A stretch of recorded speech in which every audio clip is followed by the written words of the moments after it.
Character set को हमने discuss किया था, जहां पर हमने देखा था कि जब भी हम सी का कोड लिखेंगे तो कौन कौन से वैलिड कैरेक्टर सी लैंग्वेज सपोर्ट करती है। जहां पर हमने देखा था कि हमारे पास लेटर्स होंगे, लेटर्स में दोनों तरह के लेटर्स होंगे। आपके लोअर केस लेटर भी हो सकते हैं, अपर केस लेटर भी हो सकते हैं, आपके डिजिट्स हो सकते हैं।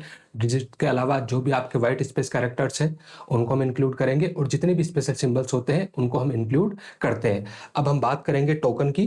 तो टोकन का सिंपल सा मतलब ही होता है कि जो भी आप सी का प्रोग्राम बनाओगे, ठीक है, उस सी के प्रोग्राम में जो स्मॉलेस्ट इंडिविजुअल जो यूनिट होगी, जो आपकी स्मॉलेस्ट इंडिविजुअल जो यूनिट होगी,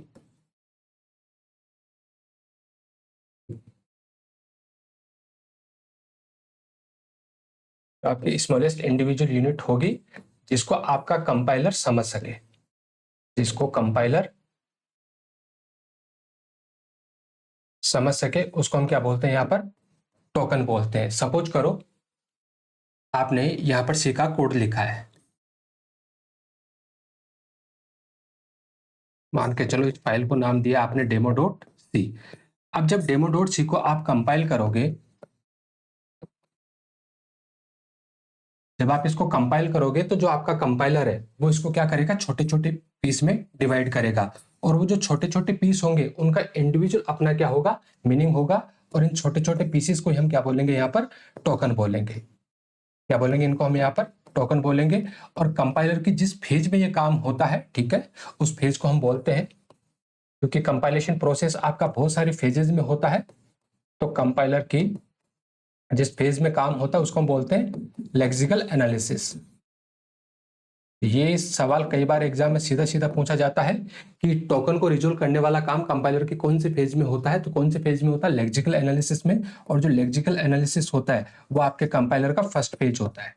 कौन सा वाला पेज होगा आपका, कंपाइलर का फर्स्ट पेज होगा। तो टोकन्स का सिंपल सा मतलब होगा कि जो आपका कोड होगा, कंपाइलर उसको छोटे छोटे पीसेस में डिवाइड करेगा। वो जो छोटे छोटे पीसेस होंगे उनका इंडिविजुअल अपना कुछ मीनिंग होगा, और कंपाइलर के जिस फेज में काम होता है उसको हम लेक्सिकल एनालिसिस बोलते हैं। और लेक्सिकल एनालिसिस कंपाइलर की सबसे पहले वाली फेज होती है।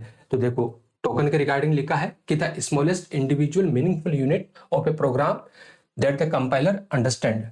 ऐसी स्मॉलेस्ट इंडिविजुअल यूनिट जिसको कंपाइलर आसानी से समझ सके उसे हम क्या बोलेंगे, टोकन बोलेंगे। और the compiler recognize tokens during lexical analysis, and lexical analysis it is first phase of compiler. ये कंपाइलर की कंपाइलेशन के टाइम पे कौन सी वाली फेज होती है, फर्स्ट फेज होती है। अब सी लैंग्वेज में कौन कौन से टोकन्स होते हैं, तो जब टोकन की बारी आएगी तो सबसे पहले हम कीवर्ड्स की बात करेंगे। तो हम टोकन्स के टाइप की बात करें तो सबसे पहले आपके कीवर्ड्स आएंगे। कीवर्ड्स के बाद आइडेंटिफायर देखने को मिलेंगे। देन आपके कांस्टेंट होंगे। कांस्टेंट के बाद स्ट्रिंग होंगी। स्ट्रिंग के बाद में आपका ऑपरेटर देखने को मिलेंगे, और सबसे आखिरी में आपको देखने को मिलेंगे यहां पर स्पेशल सिंबल। स्पेशल सिंबल्स को कई बार हम सेपरेटर बोलते हैं,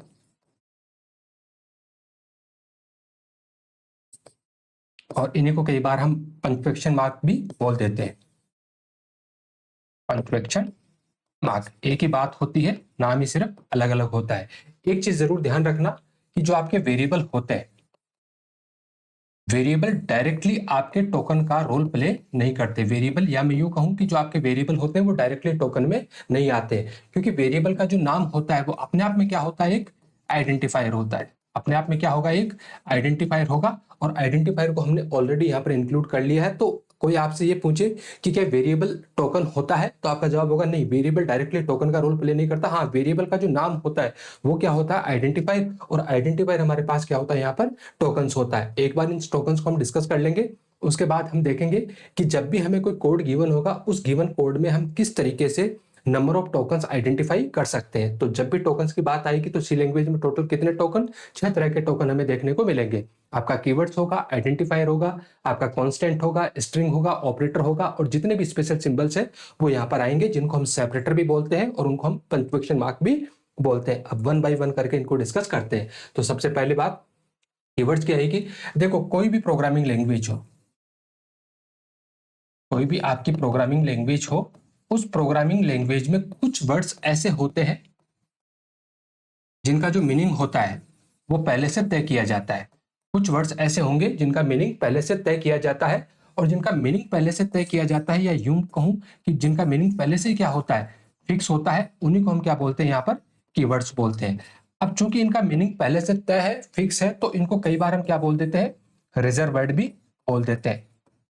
अब जैसे ही कोई कीवर्ड्स या रिजर्व वर्ड लिखा जाएगा तो उसके कंटेक्स्ट में क्या काम करना है, उस कॉरस्पॉन्डिंग लैंग्वेज के ट्रांसलेटर को ये बात अच्छे से पता होती है, या मैं यूं कहूं कि पहले से डिसाइड करके दिया जाता है कि वो पर्टिकुलर वर्ड लिखने के बाद उसको क्या काम करना है। जैसे सी जैसी लैंग्वेज में आपने कहीं पर भी इंट लिखा, तो इंट लिखने के कंटेक्स्ट में क्या काम करना है ये सी का कंपाइलर बहुत भली बात ही जानता है। जैसे कहीं पर आपने इफ लिखा, तो इफ लिखने के बाद क्या काम करना है ये बात भी सी का कंपाइलर पहले से जानता है। तो कीवर्ड्स ऐसे वर्ड जिनका मीनिंग जो होता है वो कंपाइलर पहले से जानता है। आप केवल और केवल जिस मकसद के लिए ये बने हैं आप उसी मकसद के लिए इन्हें यूज कर सकते हैं। आप इंट जिस काम के लिए बना है सिर्फ आप उसी काम के लिए इसको यूज कर सकते हो। आप अपने तरफ से इसको किसी भी तरह का कोई मीनिंग नहीं दे सकते, या मैं यूं कहूं कि इनके मीनिंग को आप किसी भी तरीके से मॉडिफाई नहीं कर सकते। तो कीवर्ड्स क्या हो जाएंगे आपके पास,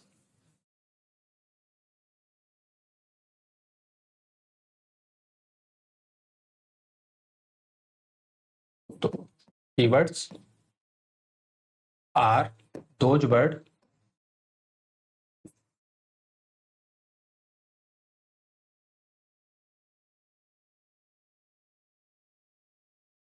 those words their meaning is already known by compiler। Keywords ऐसे वर्ड होते हैं जिनका जो मीनिंग होता है वो कंपाइलर पहले से जानता है, and we can use keyword for their intended meaning.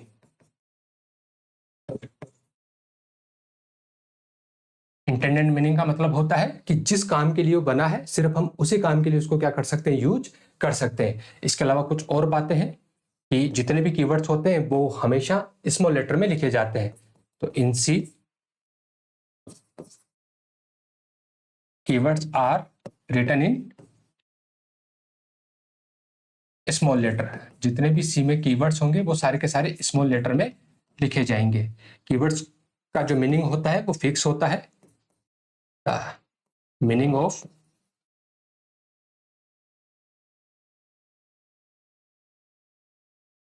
Keywords are fixed,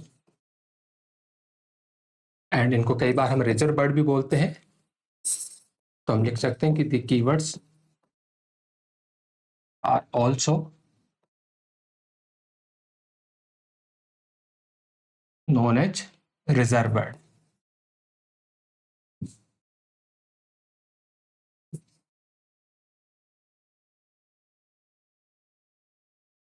keywords को कई बार हम क्या बोलेंगे, रिजर्व वर्ड भी बोलेंगे। मीनिंग इनका फिक्स होता है, तो आप कभी भी इनकी मीनिंग में मॉडिफिकेशन नहीं कर सकते। तो the meaning of keywords are not modify. आप इनकी मीनिंग को कभी भी नहीं बदल सकते। और इसके अलावा सबसे इंपॉर्टेंट बात कि आप कीवर्ड को कभी भी एज ए आइडेंटिफायर यूज नहीं कर सकते। Keywords are not used as an identifier. अभी आगे पढ़ेंगे कि आइडेंटिफायर क्या होते हैं। ठीक है, सिंपल सा पहचान के शब्द होते हैं, और इनकी जो पहचान होती है वो पहले से तय होती, इसलिए आप इनको कभी भी एज ए आइडेंटिफायर यूज नहीं कर सकते। और सी जैसी लैंग्वेज में टोटल 32 कीवर्ड है। ठीक है, हालांकि नए वर्जन में कीवर्ड बढ़ के 50 से अब हो गए, लेकिन हमारा जो यहाँ पर कंटेक्स्ट होगा वो हम आंची सी और आईएसओ वाला जो स्टैंडर्ड है उसके अकॉर्डिंग ही काम करेंगे। और वहां पर टोटल कितने कीवर्ड्स होते हैं, 32 कीवर्ड्स होते हैं।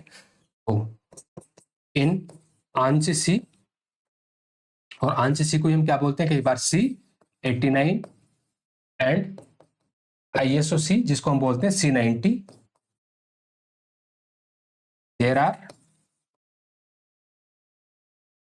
Total 32 keywords. टोटल कितने कीवर्ड्स होते हैं यहाँ पर? 32 कीवर्ड्स होते हैं। अब 32 कीवर्ड्स को इस तरीके से याद रखना थोड़ा सा डिफिकल्ट होता है, ठीक है। तो हम इनको क्या करते हैं, कैटेगरी वाइज डिवाइड कर देते हैं, और कैटेगरी वाइज डिवाइड करने के बाद इनको याद रखना बहुत ही आसान हो जाएगा, ठीक है। आप एक बार देखोगे, उसके बाद पूरे के पूरे 32 कीवर्ड्स आपको याद हो जाएंगे। तो किस तरीके से हम इनको कैटेगराइज करेंगे, तो यहां पर लिस्ट बनाते हैं, लिस्ट ऑफ कीवर्ड्स।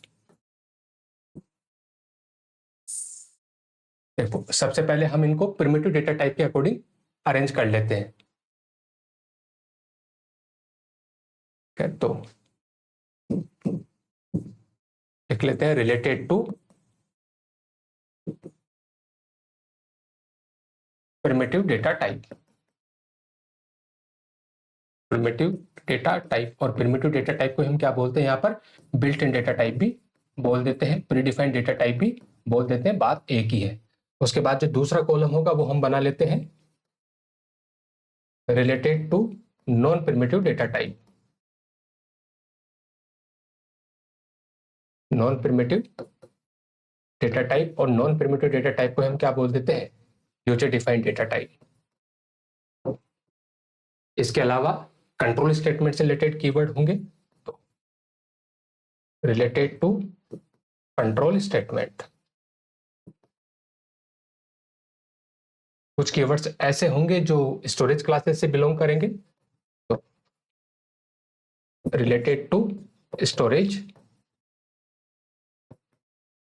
क्लासेज। और कुछ कीवर्ड्स ऐसे भी होंगे जो स्पेशल पर्पज के लिए काम में लिए जाएंगे, तो मैं एक कॉलम और बना लेता हूं यहां पर, स्पेशल पर्पज से रिलेटेड। अब कौन सी कैटेगरी में कितने कीवर्ड आएंगे वो अभी हम देख लेते हैं।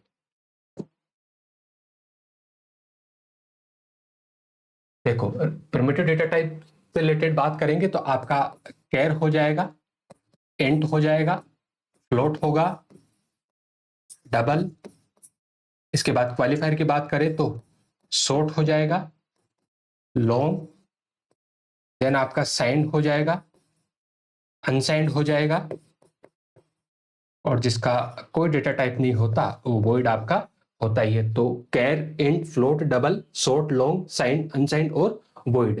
अगर हम नॉन प्रिमिटिव डेटा टाइप से रिलेटेड बात करें तो स्ट्रक्चर के लिए आपका स्ट्रक्ट कीवर्ड हो जाएगा, फिर यूनियन के लिए यूनियन कीवर्ड, एनुमरेशन के लिए एनम, और टाइप डेफिनेशन के लिए आपका टाइप डेफ कीवर्ड हो जाएगा। अगर हम कंट्रोल स्टेटमेंट की बात करें, जहां पर जितने भी सिलेक्शन स्टेटमेंट और आपके लूप कंट्रोल स्टेटमेंट है उनसे रिलेटेड कीवर्ड आ जाएंगे, तो इफ हो जाएगा आपका, इफ के बाद एल्स हो जाएगा, उसके बाद स्विच हो जाएगा, स्विच के बाद में केस हो जाएगा, स्विच के बाद में आपका केस हो गया, केस के बाद में डिफॉल्ट कीवर्ड, डिफॉल्ट के बाद में आपका गो टू हो जाएगा, फिर डू हो जाएगा, वाइल हो जाएगा, देन आपका फॉर, फॉर के बाद में आप ब्रेक और कंटिन्यू को रख सकते हैं, ब्रेक और कंटिन्यू के बाद में आखिरी में आपका रिटर्न हो जाएगा। तो ये जितने भी कीवर्ड है वो किससे रिलेटेड हो जाएंगे, यहाँ पर कंट्रोल स्टेटमेंट से रिलेटेड। अगर स्टोरेज क्लासेस की बात करें तो 4 तरह की स्टोरेज क्लासेस हमारे पास होती है। ऑटोमेटिक के लिए आपका ऑटो कीवर्ड हो जाएगा, स्टैटिक के लिए स्टैटिक कीवर्ड हो जाएगा, रजिस्टर के लिए आपका रजिस्टर कीवर्ड हो जाएगा, और एक्सटर्नल के लिए आपका एक्सटर्न कीवर्ड हो जाएगा। और स्पेशल पर्पज की बात करें तो यहाँ पर अगर हमें कॉन्स्टेंट बनाना है तो कॉन्स्ट कीवर्ड हो जाएगा। एक हमारे पास यहाँ पर साइज ऑफ ऑपरेटर होता है जो हमें कीवर्ड की फॉर्म में मिलता है, और एक आपका यहाँ पर वोलेटाइल कीवर्ड होगा। एक बार इनको हम काउंट कर लेते हैं कि ये टोटल 32 हुए या नहीं, कहीं कुछ मिस तो नहीं कर दिया। तो 1 2 3 4 5 6 7 8 9 नोट और 4 13 हो जाएंगे, 16 17 18 19 20 21 22 23 24 25 4 29 और 3 कितने हो गए आपके पास 32 कीवर्ड। तो इस तरीके से हम कीवर्ड्स को क्या कर सकते हैं, कैटेगराइज कर सकते हैं। अगर प्रिमिटिव डेटा टाइप से रिलेटेड की बात करेंगे तो देखो मोटा मोटी 4 आपके पास डेटा टाइप होते हैं, केयर, इंट, फ्लोट और डबल। उसके बाद 4 आपके पास क्या होते हैं यहाँ पर डेटा टाइप क्वालिफायर होते हैं, ठीक है, जहां पर शॉर्ट हो जाएगा, लॉन्ग हो जाएगा, साइंड हो जाएगा और अनसाइंड हो जाएगा। और जिसका कोई डेटा टाइप नहीं होता उस केस में हम क्या यूज करते हैं, वॉइड यूज करते हैं, तो फिर उसके बाद वॉइड इस कैटेगरी में आ जाएगा। नॉन प्रिमिटिव डेटा टाइप की बात करें तो 4 होते हैं हमारे पास, स्ट्रक्चर, यूनियन, एनुमरेशन और टाइप डेफिनेशन, और चारों के लिए कीवर्ड है हमारे पास स्ट्रक्ट, यूनियन, एनम और टाइप डेफ। अगर कंट्रोल स्टेटमेंट की बात करें तो इफ हो गया, एल्स हो गया, switch case, default, go to, do, while, for, break, continue और रिटर्न हो जाएगा। स्टोरेज क्लासेस में 4 हमारे पास, ऑटो स्टैटिक, रजिस्टर्ड, एक्शन। और स्पेशल पर्पज की बात करें तो आपका कॉन्स्ट हो जाएगा, साइज ऑफ हो जाएगा और वोलेटाइल कीवर्ड हो जाएगा। तो इस तरीके से आपके पास जो C89 या C90 मतलब आंसी स्टैंडर्ड और ISO स्टैंडर्ड के अकॉर्डिंग टोटल कितने कीवर्ड आपके पास, 32 कीवर्ड्स है, ठीक है। फिलहाल के हिसाब से अगर करंट सिचुएशन के अकॉर्डिंग बात करें तो 50 क्रॉस हो चुके हैं, लगभग 53 या 54 टोटल कीवर्ड्स होते हैं जो सी का लेटेस्ट वर्जन है उसके अकॉर्डिंग। और सी लैंग्वेज को पढ़ना मतलब जैसे आपके सारे कीवर्ड पढ़ लोगे इसका मतलब आपने सी को कंप्लीट पढ़ लिया है। तो आगे हमारा मकसद यही होगा कि हर एक कीवर्ड को हम डिटेल से आगे पढ़े। अब अगला जो हमारे पास टोकन आता है वो आइडेंटिफायर आता है, और आइडेंटिफायर के रिगार्डिंग लिखा है कि combination of letters becomes N identifier. मतलब जब आपके पास लेटर्स का समूह बनेगा तो उस समूह को हम क्या बोलेंगे, आइडेंटिफायर बोलेंगे, या उसी को हम क्या बोलेंगे, पहचान का एक शब्द बोलेंगे। And the identifiers are names given to various program elements like variable, array, function, structure, इन सबको नेम प्रोवाइड करवाने की जो ड्यूटी होती है वो किसकी होती है, आइडेंटिफायर की होती है। तो आइडेंटिफायर बेसिकली एक नेम होगा, और वो नेम किसको प्रोवाइड करवाया जाएगा, जो भी प्रोग्राम के बहुत सारे एलिमेंट्स हैं, वो चाहे आपका वेरिएबल हो, स्ट्रक्चर हो, फंक्शन हो, आपका एरे हो, ठीक है, स्ट्रिंग हो, इन सबको जो नेम प्रोवाइड करवाने की ड्यूटी है वो किसकी होती है, आइडेंटिफायर की होती है। अब जब आप नेम प्रोवाइड करवाओगे तो आपको कुछ नियमों को ध्यान में रखना पड़ेगा। आप यूं सोचो कि सपोज करो आपके यहाँ कोई बच्चा हुआ और उस बच्चे का नाम आपने रख दिया कि बोला @123। बच्चे का नाम क्या है, @123। क्या ऐसा पॉसिबल है, तो आपका जवाब होगा नहीं, ऐसा बिल्कुल भी पॉसिबल नहीं है। जब भी हम किसी बच्चे का नामकरण करते हैं तो उस केस में भी हम बहुत सारे फैक्टर्स को और बहुत सारे पैरामीटर्स को क्या करते हैं, कंसिडर करते हैं। तो सेम तरीके से जब हम सी लैंग्वेज में इन बहुत सारे एलिमेंट्स को नेम प्रोवाइड करवाएंगे तो उस टाइम पे हमें कुछ खास जरूरी नियमों को ध्यान में रखना होगा। अगर हम उन नियमों का वॉयलेशन करेंगे या उन नियमों को हम तोड़ेंगे तो उसी टाइम पे हमारे पास एरर आ जाएगी कि ये एक वैलिड आइडेंटिफायर आपका नहीं है। तो वो नियम कौन कौन से हैं, वो नियम एक बार देख लेते हैं। तो रूल्स फॉर राइटिंग आइडेंटिफायर।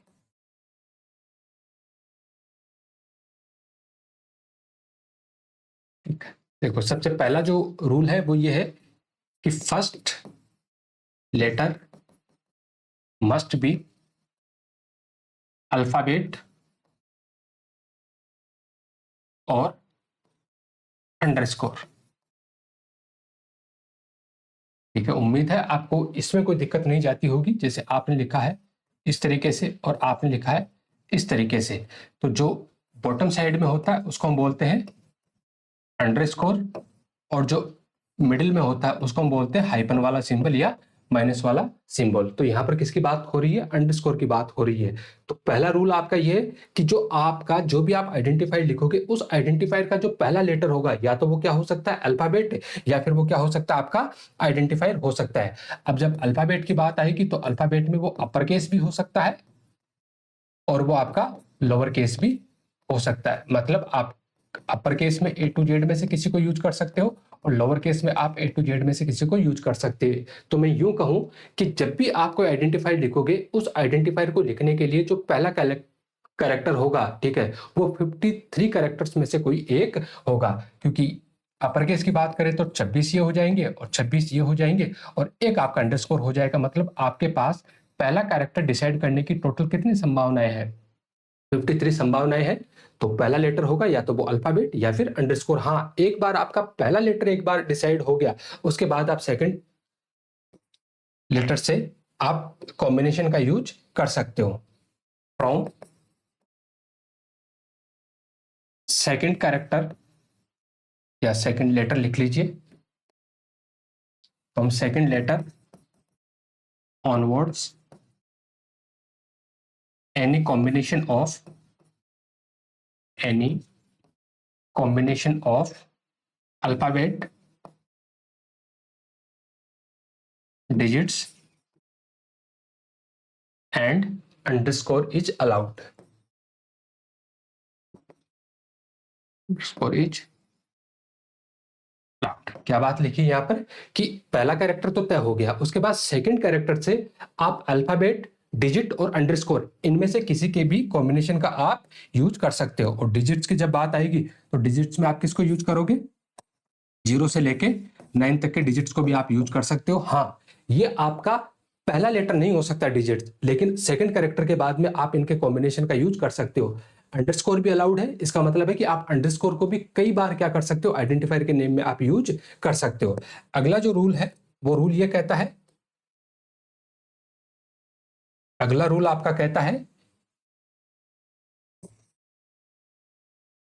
कि कीवर्ड्स को आप कभी भी एज ए आइडेंटिफायर यूज नहीं कर सकते। Keywords can not be use as an, ये बात हमने कीवर्ड्स के केस में भी देखी थी कि हम कीवर्ड्स को कभी भी आइडेंटिफायर की तरह यूज नहीं कर सकते। ये बात यहां पर भी अप्लाई है कि जब भी आप आइडेंटिफायर लिखोगे उस केस में आप कभी भी कीवर्ड्स को यूज नहीं करोगे। और जो आखिरी नियम है वो आखिरी नियम ये है आपका कि other than underscore, other than underscore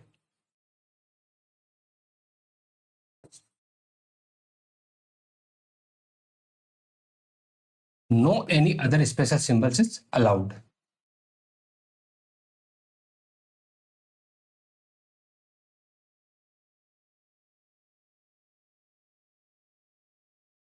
मतलब कि केवल और केवल स्पेशल सिंबल्स में आप किसका यूज कर सकते हो, अंडरस्कोर का यूज कर सकते हो।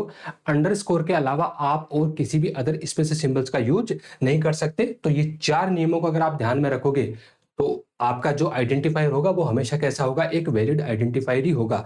हाँ, कई बार ऐसा भी लिखा हुआ आपको देखने को मिल सकता है कि जो आइडेंटिफायर की जो लेंथ होती है, आइडेंटिफायर की लेंथ कितनी होनी चाहिए, अप टू 32 कैरेक्टर से होनी चाहिए। लेकिन ये कंपाइलर टू कंपाइलर वरी करती है सारी चीजें, ऐसा कोई स्टैंडर्ड रूल नहीं है या ऐसा सी ने डिफाइन नहीं कर रखा है कि आइडेंटिफायर की जो लेंथ होगी वो 32 कैरेक्टर से कम या 32 कैरेक्टर तक ही हो सकती है। अगर आप आइडेंटिफायर की लेंथ को 32 कैरेक्टर से ज्यादा लिखोगे तो भी आपका सी का कंपाइलर दो आइडेंटिफायर को अलग अलग तरीके से क्या कर रहा होता है, डिफ्रेंशिएट कर रहा होता है। किसी भी तरह की एरर आपको देखने को नहीं मिलती है।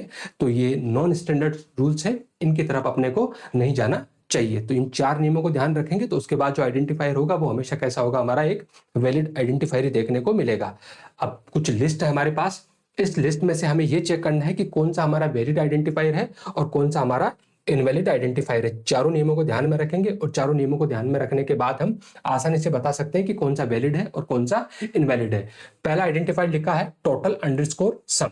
तो पहला नियम क्या कहता है कि जो आपका पहला लेटर होगा वो या तो अल्फाबेट होना चाहिए या अंडरस्कोर होना चाहिए। यस, बिल्कुल सही बात है, ये तो अल्फाबेट है। उसके बाद दूसरा नियम यह कहता है कि सेकंड कैरेक्टर के बाद में आप अल्फाबेट, अंडरस्कोर और डिजिट्स के कॉम्बिनेशन का आप यूज कर सकते हो। और बिल्कुल आपने ऐसा ही किया है, ठीक है। आपने अल्फाबेट लिए हैं और आपने अंडरस्कोर इनके कॉम्बिनेशन का आपने यूज किया है। उसके बाद देखो कि क्या टोटल अंडरस्कोर सम नाम का कोई कीवर्ड है, तो आपका जवाब होगा नहीं, बिल्कुल इस नाम का कोई कीवर्ड नहीं है। और उसके बाद देखो कि अंडरस्कोर के अलावा क्या आपने और किसी अदर स्पेशल सिंबल्स को यूज किया, तो आपका जवाब होगा बिल्कुल नहीं किया। तो उस केस में ये आपका एक कैसा आइडेंटिफायर देखने को मिलेगा, एक वैलिड आइडेंटिफायर आपको देखने को मिलेगा। इसमें किसी भी तरह की कोई दिक्कत नहीं है। अगला आइडेंटिफायर आपके पास अंडरस्कोर काउंट है। तो पहला जो कैरेक्टर है या तो वो अल्फाबेट होना चाहिए, अंडरस्कोर होना चाहिए। यस, बिल्कुल सही बात, अंडरस्कोर है। और उसके बाद आपने अल्फाबेट के कॉम्बिनेशन का यूज किया है, अल्फाबेट के कॉम्बिनेशन का यूज किया है तो वो तो वैलिड होता है। अब अंडरस्कोर काउंट नाम का कोई कीवर्ड भी नहीं होता है और अंडरस्कोर के अलावा आपने और किसी स्पेशल सिंबल्स का यूज भी नहीं किया है, तो ये भी क्या हो जाएगा, आपका एक वैलिड आइडेंटिफायर हो जाएगा। फिर आपने लिखा है वैल्यू 1, ठीक है। तो पहला जो है वो आपका अल्फाबेट है, उसके बाद आगे आपने अल्फाबेट और डिजिट्स के कॉम्बिनेशन का यूज किया, जो बिल्कुल सही है। वैल्यू 1 नाम का कोई कीवर्ड एग्जिस्ट करता नहीं है, आपने किसी तरह का स्पेशल सिंबल्स यहाँ पर यूज किया नहीं है, तो ये कैसा हो जाएगा, आपका एक वैलिड आइडेंटिफायर हो जाएगा। फिर उसके बाद आपने लिखा है इंट है, ठीक है। तो पहला जो लेटर है वो आपका अल्फाबेट है, यस। उसके बाद आपने अल्फाबेट के कॉम्बिनेशन का यूज किया है, यस, बिल्कुल सही बात है।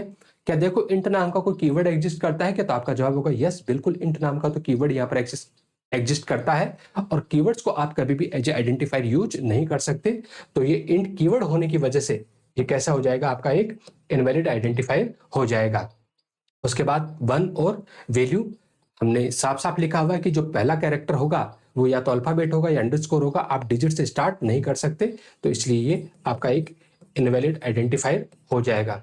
फिर उसके बाद लिखा आपने टोटल हाइपन सम, और हमने तो सीखा हुआ है कि अंडरस्कोर अलाउ है, अंडरस्कोर के अलावा और कोई भी अदर स्पेशल सिंबल्स अलाउड नहीं है, और ये हाइपन की वजह से क्या हो जाएगा, एक इनवैलिड आइडेंटिफायर हो जाएगा। उसके बाद लिखा आपने फ्लोट अंडरस्कोर वैल्यू, ठीक है, तो यहां पर सारे रूल्स फुलफिल हो रहे हैं। ध्यान रखना फ्लोट नाम का कीवर्ड आपके पास, फ्लोट नाम का कीवर्ड है, फ्लोट अंडरस्कोर वैल्यू नाम का किसी भी तरह का कोई कीवर्ड आपके पास नहीं है, तो इसलिए कैसा हो जाएगा, एक वैलिड आइडेंटिफायर आपको देखने को मिलेगा।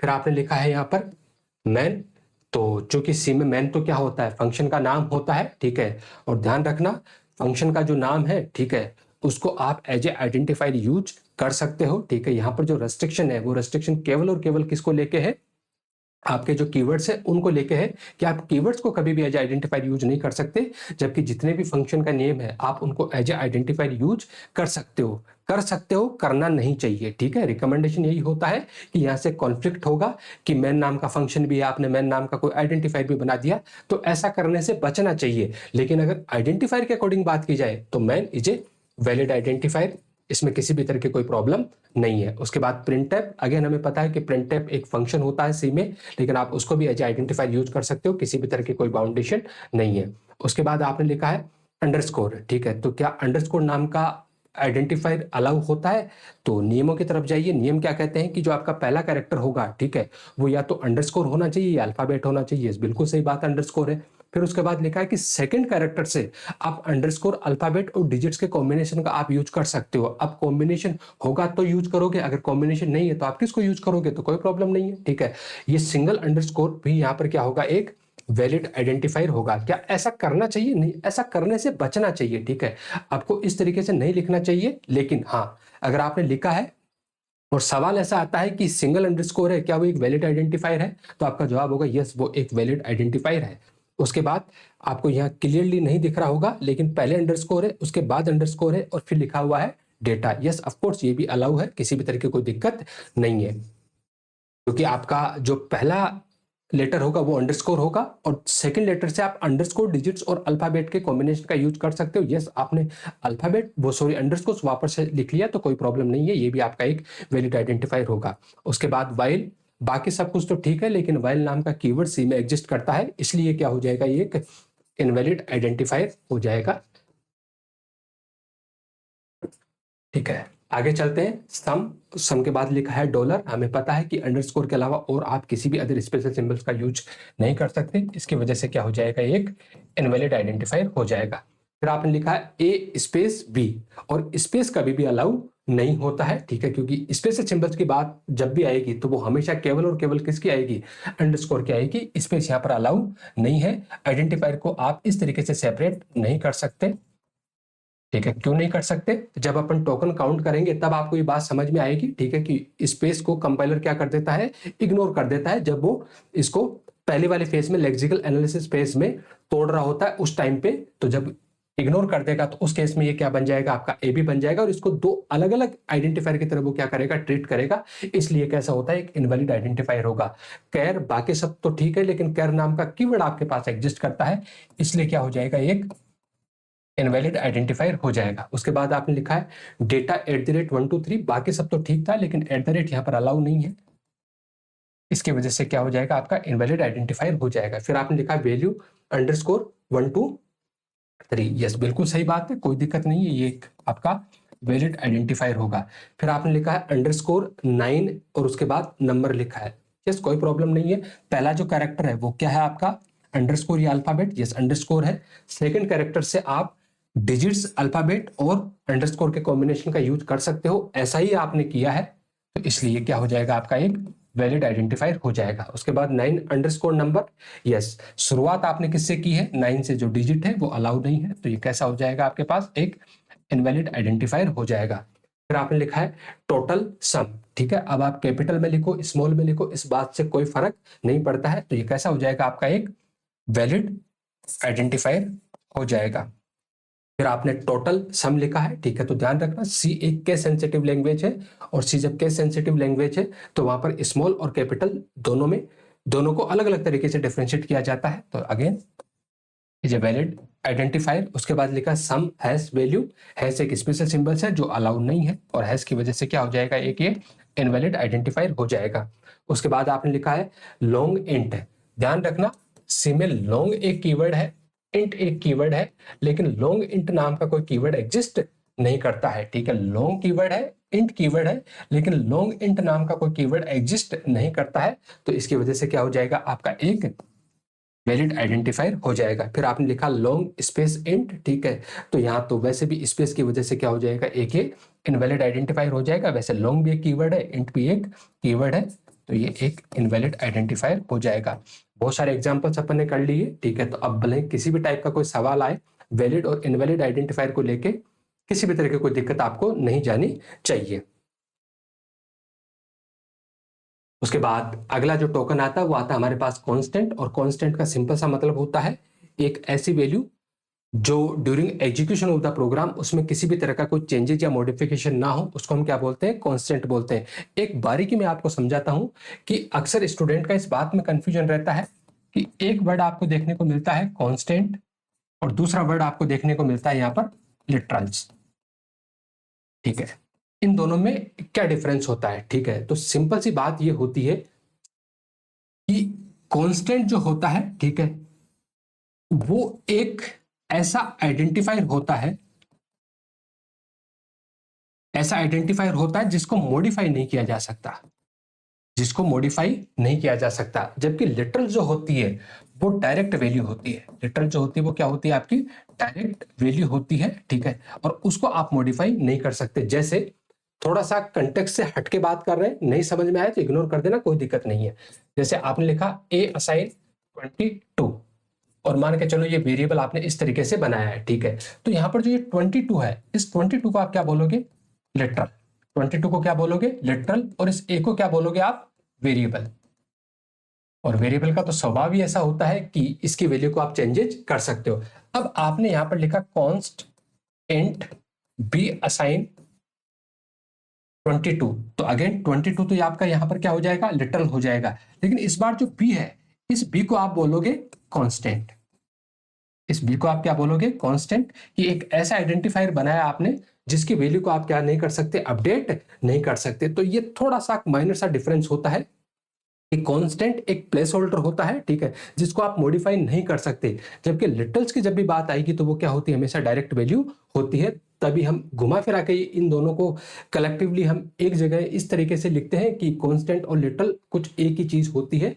और अभी जब हम देखने वाले हैं कांस्टेंट, तो कांस्टेंट में बेसिकली हम किसको डिस्कस करते हैं, लिटल्स को डिस्कस कर रहे होते हैं कि इंटीजर लिटल्स कौन से होते हैं, रियल लिटल्स कौन से होते हैं। लेकिन बोलने में हम उनको क्या बोल देते हैं, कांस्टेंट बोल देते हैं। बाकी फर्क आपको पता होना चाहिए कि यहां पर जो ए है आइडेंटिफायर है, लेकिन वो वेरिएबल नेचर का है, मतलब उसमें चेंजेस पॉसिबल है। यहां पर भी जो बी है वो एक आइडेंटिफायर है, लेकिन वो किस नेचर का है, कांस्टेंट नेचर का है, मतलब उसमें किसी भी तरह का हम चेंजेस यहां पर नहीं कर सकते। और 22 जो डायरेक्ट वैल्यू जो सप्लाई की जाती है, उस डायरेक्ट वैल्यू को हमेशा हम क्या बोलते हैं, यहाँ पर लिटरल बोलते हैं। तो उम्मीद है ये वाली बात आपको थोड़ी थोड़ी समझ में आई होगी। जब आगे इसको और डिटेल में पढ़ेंगे कि किस तरीके से हम कांस्टेंट डिफाइन कर सकते हैं, तब ये बात और अच्छे से समझ में आ जाएगी। तो कांस्टेंट के रिगार्डिंग लिख सकते हैं कि a fixed value that does not change during execution of the programme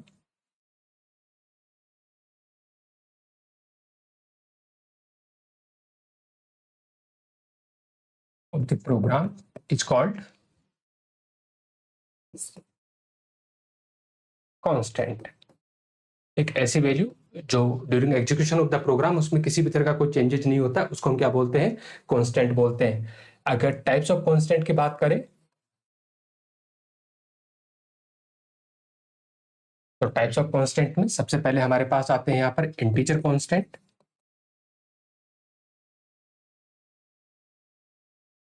integer constant के बाद में रियल कांस्टेंट हमें देखने को मिलते हैं।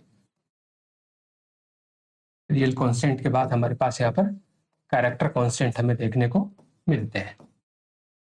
तो मोटा माटी जो हमारे कांस्टेंट होंगे वो 3 तरह के कांस्टेंट हमें देखने को मिलते हैं, इंटीजर कांस्टेंट, रियल कांस्टेंट और कैरेक्टर कांस्टेंट। या मैं और आसान भाषा में बोलूं तो इंटीजर लिटरल्स, रियल लिटरल्स और कैरेक्टर लिटरल्स को आप किस तरीके से रिप्रेजेंट कर सकते हो। इंटीजर में अगेन ये 3 तरह के होते हैं, ठीक है। पहले हो जाएंगे आपके पास डेसिमल कांस्टेंट, उसके बाद ऑक्टल कांस्टेंट और उसके बाद ये हो जाएंगे हेक्साडेसिमल कांस्टेंट, ठीक है। अगर आसानी से इनको समझना चाहे तो सिंपल सी बात होती है, इंटीजर कांस्टेंट हम उन कांस्टेंट को बोलेंगे जहां पर पॉइंट वाली वैल्यू नहीं आएगी, या मैं यूं कहूं कि ऐसे नंबर जिनमें डेसिमल पॉइंट या फ्रैक्शनल पार्ट नहीं होता है उनको हम इंटीजर कांस्टेंट बोलते हैं।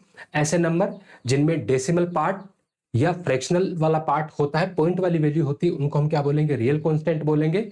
और कैरेक्टर कांस्टेंट की जब भी बात की जाएगी तो कोई भी आपका सिंगल कैरेक्टर, ठीक है, जिसको आपने सिंगल कोट्स के अंदर क्या कर रखा हो, बंद कर रखा हो, कोई भी सिंबल हो सकता है, आपका अल्फाबेट हो सकता है, डिजिट हो सकता है, स्पेशल सिंबल्स हो सकता है, शर्त सिर्फ इतनी सी है कि उसको किसके अंदर बंद कर देना चाहिए, हमें सिंगल कोट्स के अंदर बंद कर देना चाहिए, तो वो क्या बन जाएगा, आपका कैरेक्टर कांस्टेंट बन जाएगा। एक बार डिटेल में इनको देख लेते हैं कि किस तरीके से डेसिमल कांस्टेंट लेके जाएंगे, कैसे ऑक्टल कांस्टेंट लेके जाएंगे, कैसे हेक्साडेसिमल कांस्टेंट लेके जाएंगे। और रियल कांस्टेंट में जब हम पढ़ेंगे तो हम यहाँ पर इसका साइंटिफिक नोटेशन भी देखने वाले हैं कि कई बार ऐसा सवाल आ जाता है कि कोई भी एक फ्लोट टाइप की वैल्यू या डबल टाइप की वैल्यू या रियल नंबर हमें गिवन होगा और उसके बाद ये पूछ लिया जाता है कि इसका साइंटिफिक नोटेशन क्या होगा, तो हम साइंटिफिक नोटेशन को भी यहाँ पर डिस्कस करने वाले हैं।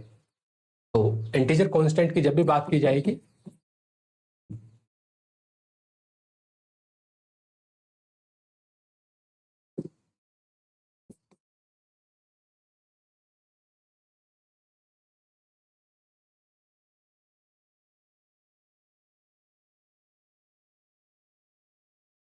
जब भी इंटीजर कांस्टेंट की बात की जाएगी तो इंटीजर कांस्टेंट का सिंपल सा मतलब होता है all the number either positive either, मतलब कोई भी पॉजिटिव और नेगेटिव, आइदर पॉजिटिव और negative without decimal point, without decimal point और fractional part is called integer constant, ठीक है। कोई भी नंबर हो आपका, वो चाहे पॉजिटिव हो वो चाहे नेगेटिव हो, शर्त सिर्फ इतनी सी है कि वो उसमें किसी भी तरह का डेसिमल पॉइंट या फ्रैक्शनल वाला पार्ट नहीं होना चाहिए, तो उसको हम क्या बोलते हैं, यहाँ पर इंटीजर कांस्टेंट बोलते हैं। और इंटीजर कांस्टेंट को रिप्रेजेंट करने के हमारे पास यहाँ पर 3 साधन होते हैं, या 3 तरीके से हम इंटीजर कांस्टेंट को लिख सकते हैं। सबसे पहला जो होता है वो होता है हमारे पास यहाँ पर डेसिमल कांस्टेंट, और डेसिमल कांस्टेंट का सिंपल सा मतलब होता है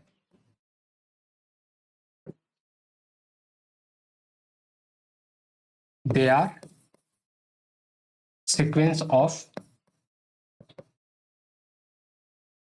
digits from 0 to 9। डेसिमल का मतलब बेस यहाँ पर 10 हो जाएगा, तो जो डिजिट्स होंगे वो 0 से लेकर 9 तक की होगी। तो ऐसे नंबर का सीक्वेंस जिसमें 0 से लेकर 9 तक के डिजिट्स आ रहे हैं तो उसको हम क्या बोलेंगे, यहाँ पर डेसिमल कांस्टेंट बोलेंगे। उसके बाद हम ऑक्टल कांस्टेंट की बात करें, एग्जाम्पल लिख देता हूं यहाँ पर। अगर एग्जाम्पल की बात करें तो सपोज करो आपने लिखा है 23, 95, 0 माइनस 92, उसके बाद आपने लिखा लेट से 35, तो ये सारे के सारे किस टाइप के कांस्टेंट माने जाएंगे, यहाँ पर डेसिमल कांस्टेंट माने जाएंगे। अगला जो कांस्टेंट आएगा वो हमारे पास ऑक्टल कांस्टेंट आएगा, और ऑक्टल कांस्टेंट का सिंपल सा मीनिंग होता है कि they are sequence of digits from 0 to 7, ठीक है। डेसिमल के अंदर जो सीक्वेंस थी नंबर की वो कहां से कहां तक थी, फ्रॉम 0 to 9। अब आपके पास जो ऑक्टल में जो डिजिट्स की सीक्वेंस होगी वो कहां से कहां तक होगी, फ्रॉम 0 to 7। अब दुविधा ये है कि 0 to 7 तक तो डेसिमल में आ रहा होगा, तो इन नंबरों को डिफरेंशिएट करने के लिए यहां पर जो नंबर होगा वो हमेशा किससे स्टार्ट होगा, 0 से स्टार्ट होगा। तो आप लिख सकते हो एंड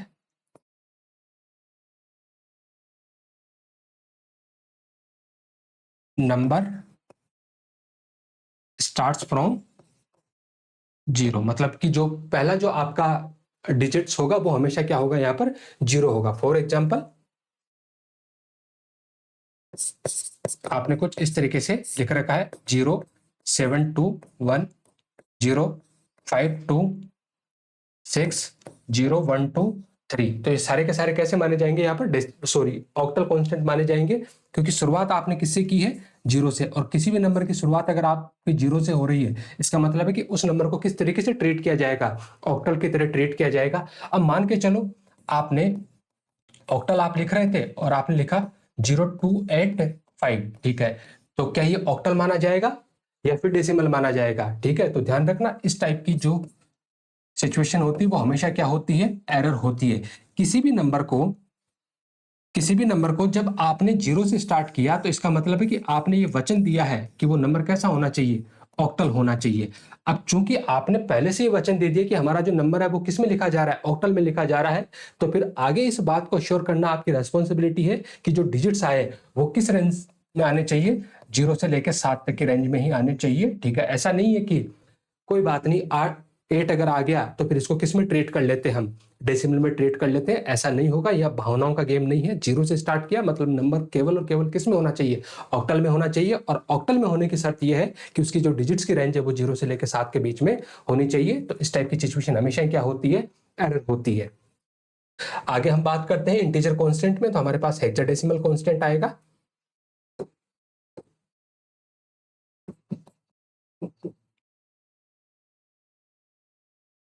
हेक्साडेसिमल कांस्टेंट, और हेक्साडेसिमल कांस्टेंट की जब भी बात की जाएगी तो they are sequence of digits from, they are sequence of digits from 0 to 9 and A to F, and number starts with 0 small x या फिर 0 कैपिटल X, ठीक है। तो यहां पर क्या बात बोली है कि जो हेक्साडेसिमल कांस्टेंट होंगे वो कहां से कहां तक की सीक्वेंस होगी, ठीक है, 0 से लेकर 9 तक और A से लेकर F तक। क्योंकि हेक्साडेसिमल का जो बेस होता है वो कितना होता है, 16 बेस होता है, मतलब टोटल नंबर ऑफ जो डिजिट्स आएगी वो कितनी आएगी, यहाँ पर 16 डिजिट आएगी। अब 0 से लेकर 9 तक टोटल कितने डिजिट हो गए हमारे पास, 10 हो गए। और उसके बाद 6 के लिए अब आप ऐसा तो है नहीं कि आप 1 1 लिख दोगे, क्योंकि 1 1 लिख लोगे तो वहां पर फिर कॉन्फ्लिक्ट आएगा ही आएगा। तो इसीलिए यहाँ पर आगे 6 अल्फाबेट ले लिए ए से लेकर एफ तक, जहां पर जो ए होता है वो 10 के बराबर होता है और जो एफ होता है उसकी वैल्यू किसके बराबर होती है, 15 के बराबर होती है। तो जब जब भी आपको कहीं पर भी ए देखने को मिलेगा, ठीक है, तो आप कैलकुलेशन के लिए इसकी वैल्यू क्या मानोगे, 10 मानोगे। और जब जब 10 आएगा रिप्रेजेंट करते टाइम पे आप उसको वापस क्या लिखोगे, ए यहां पर लिखोगे। ऐसे ही अगर आपको बी देखने को मिलता है, ठीक है, तो जब जब आपको बी देखने को मिलेगा, ठीक है, आप कैलकुलेशन के लिए उसकी वैल्यू क्या अज्यूम करोगे, 11। और जहां कहीं पर भी हेक्साडेसिमल नंबर में 11 आपको देखने को मिलेगा उसकी जगह आप क्या लिख दोगे, यहाँ पर बी लिख दोगे। ऐसे ही अगर कहीं पर भी आपको एफ देखने को मिलता है तो कैलकुलेशन के लिए आप वैल्यू क्या यूज करोगे, 15। लेकिन कहीं पर भी हेक्साडेसिमल में अगर 15 आपको देखने को मिलता है तो उसके बाद आप उसको लिखते टाइम पे क्या लिखोगे, एफ लिखोगे। हाँ, इसको आप स्मॉल में भी लिख सकते हो, इस बात से लेके कोई ऐतराज नहीं है कि ये स्मॉल में भी हो सकते हैं और ये कैपिटल में भी हो सकते हैं। वो डिपेंड करेगा कि जब आप प्रिंट टाइप में कौन सा वाला फॉर्मेट स्पेसिफायर आप यूज करोगे, उसके अकॉर्डिंग वो स्मॉल कैपिटल वहां पर प्रिंट होते टाइम पे हो जाता है।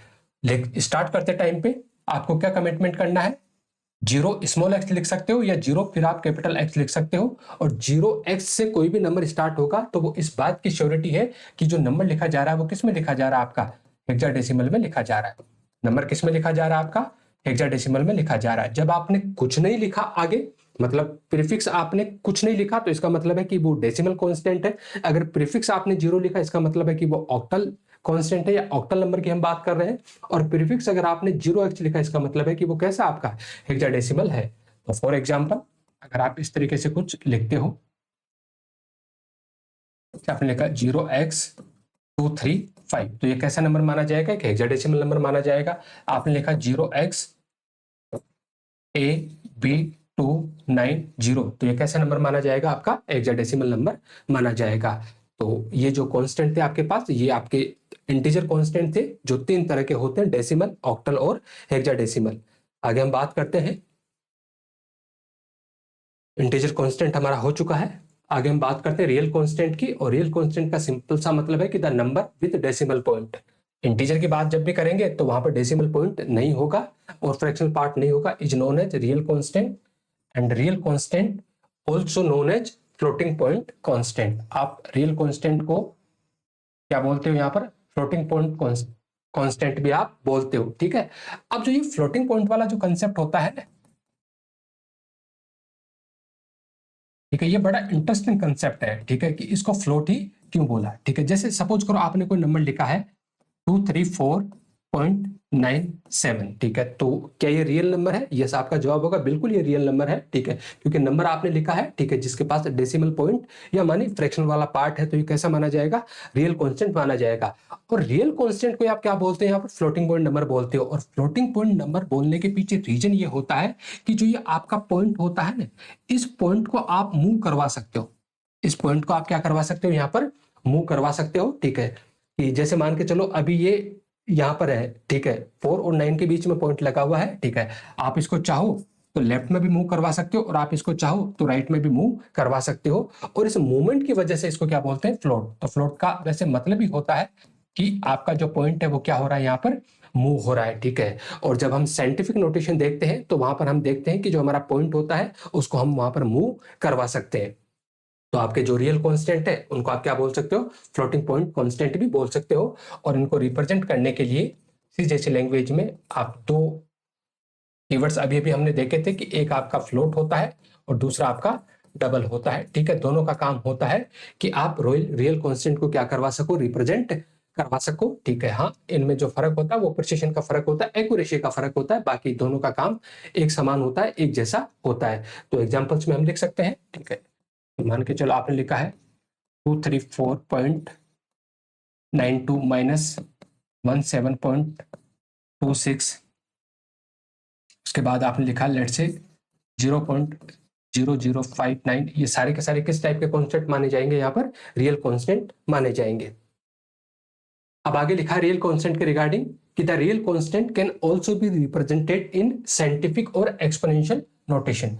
कि आप रियल कांस्टेंट को साइंटिफिक या एक्सपोनेंशियल नोटेशन में भी आप लिख सकते हो। एक्सपोनेंशियल का मतलब होता है पावर की फॉर्म में, ठीक है, या जो पावर होती है उस पावर को आप एक्सपोनेंशियल फॉर्म बोलते हो। Scientific notation represent number in standardized form so that very large और very small number can be written easily. इसका मतलब ये होगा कि जब आप किसी भी नंबर को साइंटिफिक फॉर्म में लिखते हो तो उस केस में चाहे नंबर आपका भले ही कितना ही बड़ा हो या नंबर आपका भले ही कितना ही छोटा हो, उसको आप प्रॉपर तरीके से क्या कर सकते हो, लिख सकते हो। अगर आप नॉर्मल तरीके से लिखोगे तो थोड़ी डिफिकल्टी जाती है, जबकि आप साइंटिफिक नोटेशन में उस नंबर को आप इजिली क्या कर सकते हो, लिख सकते हो। और रिप्रेजेंट जब हम करते हैं तो इसके दो मेन पार्ट होते हैं। एक पार्ट को आप मैंटिसा बोलते हो और दूसरे पार्ट को आप एक्सपोनेंट बोलते हो। और मैंटिसा को कई बार आप क्या बोल देते हो, सिग्निफिकेंट भी बोल देते हो। The mantissa is the part of the number that contain it's significant digits. मतलब जो नंबर वाला जो पोर्शन होगा, नंबर को हम क्या बोलेंगे यहाँ पर, मैंटिसा। और उसके बाद जो पावर होती है उस पावर को हम क्या बोलते हैं यहाँ पर, एक्सपोनेंट बोलेंगे। और जो पावर होगी या तो वो 10 के साथ में मल्टीप्लीकेशन में होगी या 10 के साथ में क्या होगी, डिवाइड के साथ में होगी। एग्जाम्पल से इस बात को समझते हैं एक बार, ठीक है। कि सपोज करो आपने एक नंबर लिख रखा है 234.56, ऐसा नंबर आपने लिख रखा है। क्या इस नंबर को मैं 23.456 लिख सकता हूं क्या? देखो 234.56 ऐसा एक नंबर लिखा हुआ है और इस नंबर को हम लिखना चाह रहे हैं 23.456।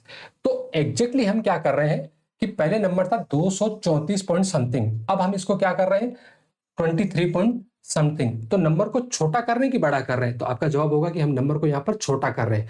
और जब नंबर को हम छोटा कर रहे हैं, ठीक है, तो क्या इसके साथ ऐसा ट्रीटमेंट किया जाए, ठीक है, कि ये नंबर वापस से ये वाला बन जाए? तो आप सिंपल सा बोलोगे कि साहब इसको 10 से गुणा कर दो। यही तो बोलोगे आप कि आप इस नंबर को क्या कर दीजिए 10 से गुणा कर दीजिए, और जैसे आप 10 से गुणा करोगे वापस ये नंबर किस फॉर्म में चला जाएगा? अपने ओरिजिनल फॉर्म में चला जाएगा। मतलब जब आपका नंबर बड़ा था और बड़े नंबर को आपने छोटे फॉर्म में लिखा, तो ओरिजिनल फॉर्म में लाने के लिए आपको हमेशा क्या करना पड़ेगा? इसको 10 से गुणा कर, हमेशा मतलब इस वाली फॉर्म में लाने के लिए क्या करना पड़ेगा? 10 से इसको क्या करना पड़ेगा? गुणा करना पड़ेगा। अब मान के चलो एक नंबर आपका, ये सेम नंबर में लिख रहा हूं 234.56, और इसको मैं इस तरीके से लिख दूं 2345.6। मतलब आपका नंबर पहले 234 था, अब हो गया ये 2345। तो नंबर छोटा हुआ कि बड़ा हुआ? तो आपका जवाब होगा कि नंबर को आपने क्या किया है? बड़ा किया है। और जब आपने नंबर को बड़ा किया है तो इस ओरिजिनल फॉर्म में लाने के लिए इसको क्या करना पड़ेगा? तो आपका जवाब होगा इसको 10 से इस बार डिवाइड करना पड़ेगा। मतलब इस नंबर को आप क्या करोगे? 10 से डिवाइड करोगे, और जैसे आप इस नंबर को 10 से डिवाइड करोगे वापस से नंबर किस में चला जाएगा? आपका ओरिजिनल फॉर्म में चला जाएगा। अब आपने इसको इस तरीके से लिखा, तो क्या मैं इसको ऐसे लिख सकता हूं 23.456 गुणा 10 की पावर 1 लिख सकता हूं? तो आपका जवाब होगा यस, बिल्कुल लिख सकते हो। तो इसका मतलब है कि इसको भी ऐसे लिखा जा सकता है 2345.6 डिवाइड बाई 10 की पावर 1। और हमें पता है कि जब पावर डिवाइड में होती है और अगर उसको हम ऊपर मल्टीप्लीकेशन में लेके जाना चाहते हैं, तो जो पॉजिटिव पावर होती है वो किस में कन्वर्ट हो जाएगी? आपके नेगेटिव पावर में। तो इसका मतलब है कि इसको हम ऐसे लिख सकते हैं 2345.6 मल्टीप्लाई बाई 10 की पावर -1। यहां पर आप नोटिस करोगे कि जो आपका पॉइंट था वो लेफ्ट की तरफ मूव हो रहा था या राइट की तरफ? तो आपका जवाब होगा वो आपका जो पॉइंट है वो किस तरफ जा रहा था? लेफ्ट की तरफ मूव हुआ था। आपका जो पॉइंट था वो लेफ्ट की तरफ जा रहा था। और जब जब आपका पॉइंट लेफ्ट की तरफ जाएगा, हमेशा जो पावर आएगी वो पॉजिटिव रहेगी। हमेशा आपकी पावर क्या रहेगी? पॉजिटिव रहेगी। और यहां अगर आप नोटिस करोगे तो पाओगे कि आपका जो पॉइंट है वो किस डायरेक्शन में मूव हुआ था? राइट डायरेक्शन में मूव हुआ था। तो जब जब आपका पॉइंट राइट डायरेक्शन में मूव होगा, तो हमेशा जो आपकी पावर देखने को मिलेगी वो क्या देखने को मिलेगी? यहाँ पर नेगेटिव पावर आपको देखने को मिलेगी। तो उम्मीद है ये वाली बात आपको समझ में आ गई होगी कि जब आपका कोई भी नंबर है, ठीक है, उस नंबर को बड़ा नंबर है, अगर उसको छोटा करना है तो ओरिजिनल फॉर्म में लाने के लिए आपको गुणा करना पड़ेगा, तो वो वापस से बड़ा नंबर बन जाएगा। मान के चलो कोई छोटा नंबर है, आपने बड़े फॉर्म में लिखा, ठीक है, तो उस बड़े फॉर्म को वापस से छोटे फॉर्म में लाने के लिए क्या करना पड़ेगा? आपको उसको डिवाइड करना पड़ेगा। अब कितने से मल्टीप्लाई करना पड़ेगा, कितने से डिवाइड करना पड़ेगा, वो इस बात पर डिपेंड करेगा कि आपने नंबर को किस तरीके से लिखा है, या मैं यूं कहूं कि आपने पॉइंट कितने डिजिट तक क्या करवाया, यहां पर मूव करवाया। जैसे मान के चलो आपके पास कोई नंबर है 0.000526, ठीक है, आपका जो पॉइंट है ये यहां पर है, आप इस पॉइंट को यहां लेके जाना चाहते हो, ठीक है, या मैं यूं कहूं कि आप इसको लिखना चाह रहे हो 0 पॉइंट 5.26 आप इसको लिखना चाह रहे हो, ठीक है, ये वाला नंबर था, ठीक है, आप इसको 5.26 लिखना चाह रहे हो। तो देखो आपने कितने पॉइंट आगे बढ़े, तो 1 2 3 और 4 के बाद में आपने क्या लगाया? यहाँ पर पॉइंट लगाया। इसका मतलब है कि आपने इसको डिवाइड करोगे, जब आप इसको 10,000 से जब आप इसको डिवाइड करोगे तो वापस से आपका ओरिजिनल नंबर बन जाएगा, ठीक है। तो आपका जवाब होगा यस, बिल्कुल बन जाएगा। आपने जो पॉइंट को मूव करवाया वो लेफ्ट में मूव करवाया कि राइट में मूव करवाया? तो आपका जवाब होगा कि आपने पॉइंट को क्या करवाया? राइट में मूव करवाया। और जब राइट में मूव करवाया तो इसका मतलब है कि पावर आपकी नेगेटिव आएगी, और पावर नेगेटिव आएगी इसका मतलब ये है कि आप उसको डिवाइड करोगे। तो इसका मतलब यही तो हुआ कि 5.26 को आप 10 की पावर 4 से क्या कर दीजिए? आप इसको डिवाइड कर दीजिए, और 10 की पावर 4 से डिवाइड करोगे तो इसका मतलब है कि 5.26 multiply by 10 to power -4।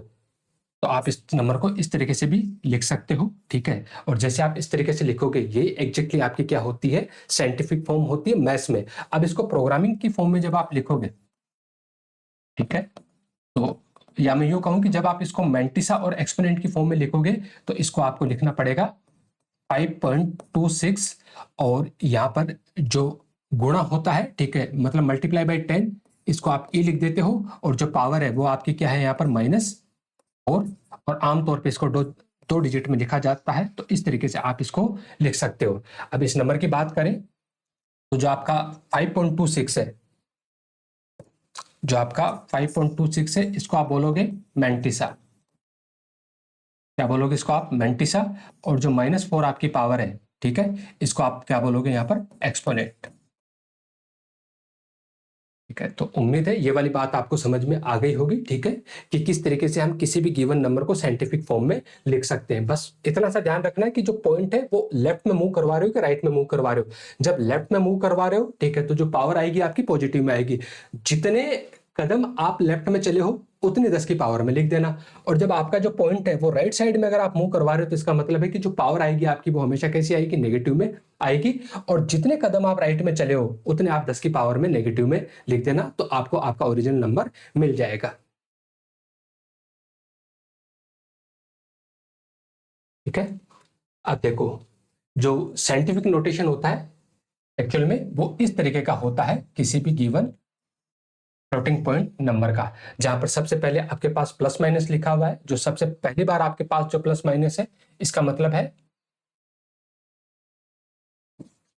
Sign of number, कि जो आपका नंबर है, ठीक है। अब हो सकता है कि आपका ओरिजिनल नंबर या तो पॉजिटिव होगा या फिर आपका ओरिजिनल नंबर नेगेटिव होगा, तो ये नंबर का क्या हो जाएगा, साइन हो जाएगा। उसके बाद डी लिखा हुआ है। इस डी का मतलब सिंपल सा होता है, जैसे ये इस तरीके से लिखा हुआ है, T point T D D D, ठीक है, इस तरीके से ई, एंड उसके बाद प्लस माइनस एन। तो इस डी का मतलब होता है, यहां पर आपको केवल और केवल सिंगल डिजिट लिखनी है, और जो सिंगल डिजिट होती है वो हमेशा कैसी होनी चाहिए, आपकी नॉन जीरो होनी चाहिए। जब भी आप साइंटिफिक नोटेशन में लिखोगे, तो पॉइंट से पहले केवल और केवल हमेशा क्या होनी चाहिए, एक ही डिजिट होनी चाहिए। और दूसरी शर्त यह है कि वो सिंगल डिजिट जो होगी वो हमेशा कैसी होगी, नॉन जीरो होगी। जैसे प्रीवियस एग्जाम्पल में हमने देखा था ना यहाँ पर, तो हमने यहाँ पर सिंगल डिजिट जो थी, ठीक है, सॉरी, पॉइंट से पहले हमने सिंगल डिजिट रखा है, लेकिन वो सिंगल डिजिट कैसा रखा था हमने यहाँ पर, नॉन जीरो रखा था, ठीक है। तो हमेशा कैसा होना चाहिए, यहाँ पर नॉन जीरो होना चाहिए। उसके बाद जो ये डी डी है, ठीक है, आगे वाला जो नंबर है, ठीक है, वो पॉइंट के बाद आपका जो रिमेनिंग नंबर बचा हुआ है, ठीक है, वो होगा, ये आपका रिमेनिंग नंबर हो जाएगा, या आपके रिमेनिंग डिजिट्स हो जाएंगे। उसके बाद ई आपको लिखना है, ई का मतलब सिंपल सा होता है गुणा में 10, ठीक है। उसके बाद प्लस माइनस जो आपका एक्सपोनेंट पार्ट है, ठीक है, उसमें जो पावर है वो पावर पॉजिटिव है या नेगेटिव, उसका साइन आ जाएगा। और उसके बाद एन, और एन का मतलब है कि जो पावर है वो आपकी कितनी है, ठीक है। वो अगर +5 है तो आप 0.5 लिख देना, और अगर -5 है तो आप -0.5 लिख देना। तो कुछ नंबर यहाँ पर लिखे हुए हैं, ठीक है। इनका साइंटिफिक नोटेशन मैथ की फॉर्म में हम देखने वाले हैं, और प्रोग्रामिंग की फॉर्म में इसको कैसे लिखेंगे, या मैं यूं कहूं कि जब आगे चल के हम फॉर्मेट स्पेसिफाइड पढ़ेंगे, तो वहां पर हम परसेंटेज ई फॉर्मेट स्पेसिफाइड पढ़ेंगे। और परसेंटेज ई फॉर्मेट स्पेसिफाइड लगा के जब भी आप किसी फ्लोटिंग पॉइंट नंबर को प्रिंट करवाओगे, तो वो हमेशा किस फॉर्म में प्रिंट होता है, आपका साइंटिफिक नोटेशन में हमेशा प्रिंट होगा। हमेशा वो क्या होगा, आपका साइंटिफिक नोटेशन में प्रिंट होगा। अब ये जो ई होगा, इस ई को आप ऐसे कैपिटल में ई भी लिख सकते हो, कोई फर्क नहीं पड़ेगा। बस फर्क इतना सा पड़ेगा कि स्मॉल ई लिखोगे तो यहाँ पर जो ई प्रिंट होगा वो स्मॉल में प्रिंट होगा, और कैपिटल ई लिखोगे तो जो आपका ई प्रिंट होगा वो कैसा होगा, यहाँ पर कैपिटल ई प्रिंट हो जाएगा। अब ये नंबर को हम रिप्रेजेंट करना तो सीख गए, ठीक है। अगर इन्हीं रियल नंबर को अगर आप एक्चुअल में किस तरीके से जाके मेमोरी में स्टोर होते हैं, ठीक है, तो उसके लिए एक स्टैंडर्ड काम में लिया जाता है, और हम उसको बोलते हैं IEEE 745 स्टैंडर्ड। इस स्टैंडर्ड के अकॉर्डिंग क्या होते हैं, ये आगे जाके स्टोर होते हैं। देखो, इंटीजर नंबर आपका पॉजिटिव और नेगेटिव होगा, ठीक है। तो इंटीजर नंबर जब आपका नेगेटिव होता है तो हमेशा टूज कॉम्प्लीमेंट फॉर्म में जाके क्या होता है, स्टोर होता है। लेकिन आपके रियल नंबर कभी भी भले ही नेगेटिव हो या पॉजिटिव हो, वो कभी भी टूज कॉम्प्लीमेंट के फॉर्म में जाके स्टोर नहीं होंगे। या मैं यूं कहूं कि रियल नंबर जब आपका नेगेटिव होगा तो उसको आप टूज कॉम्प्लीमेंट के फॉर्म में नहीं लिखते हो। उसका जो लिखने का तरीका है वो इस स्टैंडर्ड के अकॉर्डिंग इसको लिखा जाता है। जब हम डेटा टाइप वाला पोर्शन पढ़ेंगे और वहां पर हम देखेंगे कि फ्लोट नंबर को किस तरीके से हम मेमोरी में स्टोर करवाएंगे, तब हम इसको डिस्कस करेंगे कि किस तरीके से वो एक्चुअल में मेमोरी में जाके स्टोर होता है। अभी हम सिर्फ ये वाली बात डिस्कस कर रहे थे कि किस तरीके से हम किसी भी गिवन रियल नंबर को साइंटिफिक नोटेशन में लिख सकते हैं। तो हमारे पास नंबर है 123.45। अब according to scientific notation point से पहले केवल और केवल एक नॉन डिजिट जीरो आ सकती है। तो अभी आपका पॉइंट यहां पर है, ठीक है। तो इस पॉइंट को आपको किस तरफ मूव करवाना पड़ेगा, तो आपका जवाब होगा इसको लेफ्ट की तरफ मूव करवाना पड़ेगा। और जब हम लेफ्ट की तरफ मूव करवाते हैं तो हम सीख के आए कि जो हमारी पावर होगी, ठीक है, वो किस में चली जाएगी, पॉजिटिव में चली जाएगी। देखो कितने कदम शिफ्ट करना है, तो आपका जवाब होगा 2 कदम। इसका मतलब है इसको हम लिख सकते हैं 1.2345 इंटू 10⁻²। ऐसा लिखा जा सकता है, बिल्कुल ऐसा लिखा जा सकता है। अगर इसी को आप साइंटिफिक नोटेशन में लिखोगे तो आप कैसे लिखोगे, 1.2345 ई एंड प्लस 0.2, ऐसा आप इसको लिख दोगे। देखो जो आपका पॉजिटिव नंबर होता है, ठीक है, वहां पर एक प्लस साइन लिखना आपका ऑप्शनल होता है। लिखो तो भी सही है, नहीं लिखो तो भी सही है, क्योंकि डिफॉल्ट में इसको माना ही क्या जाएगा, आपका पॉजिटिव नंबर माना जाएगा। अब यहाँ पर नंबर ऐसा है, अब बोला क्या है कि यहाँ पॉइंट से पहले एक ही डिजिट आएगी, और वो एक डिजिट कैसी होनी चाहिए, आपकी नॉन जीरो होनी चाहिए। और नॉन जीरो डिजिट तो आपके यहाँ पर 4 है, मतलब आपको जो पॉइंट है, इस पॉइंट को आपको राइट डायरेक्शन में मूव करवाना है। कितना राइट डायरेक्शन में मूव करवाना है, तो मतलब आपको यहाँ पर 3 कदम आगे की तरफ चलना है राइट साइड में। और जब राइट साइड में मूव होते हैं तो पावर आपके किस में आ जाएगी, नेगेटिव में। तो इसको हम ऐसे लिख सकते हैं 4.56 इंटू कितने आए, 3, तो 10⁻³ और अगर इसको साइंटिफिक नोटेशन प्रोग्रामिंग के फॉर्म में लिखेंगे तो हम लिखेंगे 4.56 ई माइनस 03, ऐसा इसको हम लिख सकते हैं। उसके बाद आपने एक नंबर लिखा 1 2 3 4, ठीक है। अब यहाँ तो पॉइंट है ही नहीं, ठीक है। देखो कोई भी नंबर ऐसे लिखा आपने 1 2 3 4, क्या इस 1 2 3 4 को मैं 1 2 3 4.0 लिख सकता हूं, ठीक है। तो आपका जवाब है बिल्कुल लिखा जा सकता है, क्या फर्क पड़ता है, ठीक है। तो इस तरीके से अगर आपका नंबर लिखा हुआ है, ठीक है, और अब आप इसको साइंटिफिक नोटेशन में लिखना है, तो मतलब पॉइंट फिलहाल आपका यहाँ है और इस पॉइंट को आपको यहाँ पर लाना है, ठीक है। मतलब कितने, तो आपका जवाब होगा कि 3 प्लस आपको पॉइंट को क्या करना है, लेफ्ट में शिफ्ट करना है। और जब 3 कदम आप लेफ्ट में शिफ्ट होगे तो इसका मतलब है कि जो आपकी पावर आएगी वो कैसी आएगी, पॉजिटिव में आएगी। तो हम इसको लिख सकते हैं 1.234 ई प्लस 03। आगे एक नंबर लिखा हुआ है 0.0056, तो इस बार भी नॉन डिजिट जीरो चाहिए पहली वाली, ठीक है। तो हमें यहाँ पर इसको क्या करना पड़ेगा, 3 कदम राइट साइड में मूव करवाना पड़ेगा। और राइट साइड में मूव करवाने का मतलब है कि जो नंबर हमारा होगा वो कैसा होगा, सॉरी जो पावर हमारी होगी वो कैसी होगी, यहाँ पर नेगेटिव होगी। तो हम इसको लिख सकते हैं 5.6 मल्टीप्लाई बाई 10⁻³ and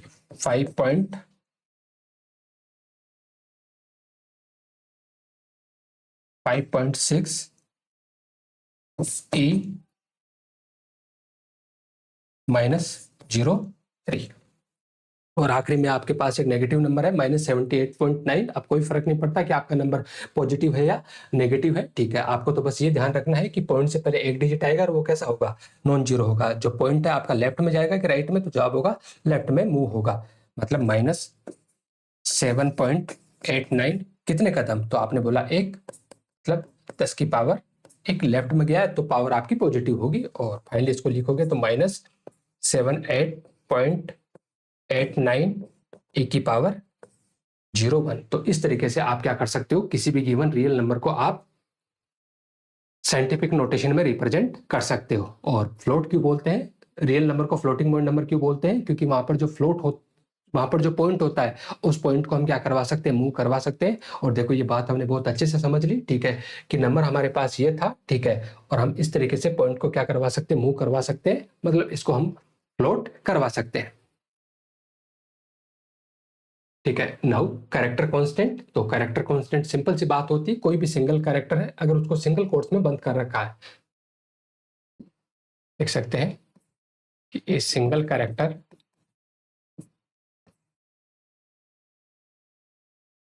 अब सिंगल कैरेक्टर के अंदर आपके अल्फाबेट भी हो सकते हैं, कोई डिजिट्स भी हो सकते हैं और स्पेशल सिंबल्स भी हो सकते हैं।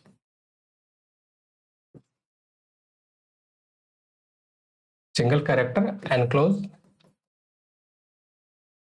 इन सिंगल कोट्स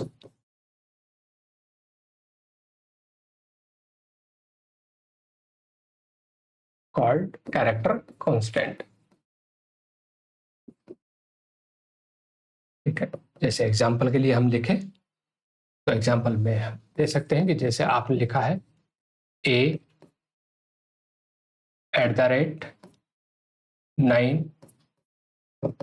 हैज क्यों। ठीक है, तो ये सारे के सारे किस कैटेगरी में जाएंगे, यहाँ पर ये कैरेक्टर कांस्टेंट की कैटेगरी में जाएंगे, क्योंकि आपने एक सिंगल कैरेक्टर लिया है। ठीक है, और सिंगल कैरेक्टर को आपने किस में बंद कर दिया है, सिंगल कोट्स में आपने इसको क्या कर दिया है, बंद कर दिया है। और कैरेक्टर में आपका कोई अल्फाबेट भी हो सकता है, डिजिट्स भी हो सकता है, स्पेशल सिंबल भी हो सकता है। अब यहाँ पर एक चीज ध्यान रखना कि जितने भी आपके कैरेक्टर कांस्टेंट होते हैं उनके पास एक इंटीजर वैल्यू भी होती है। तो ऑल कैरेक्टर कांस्टेंट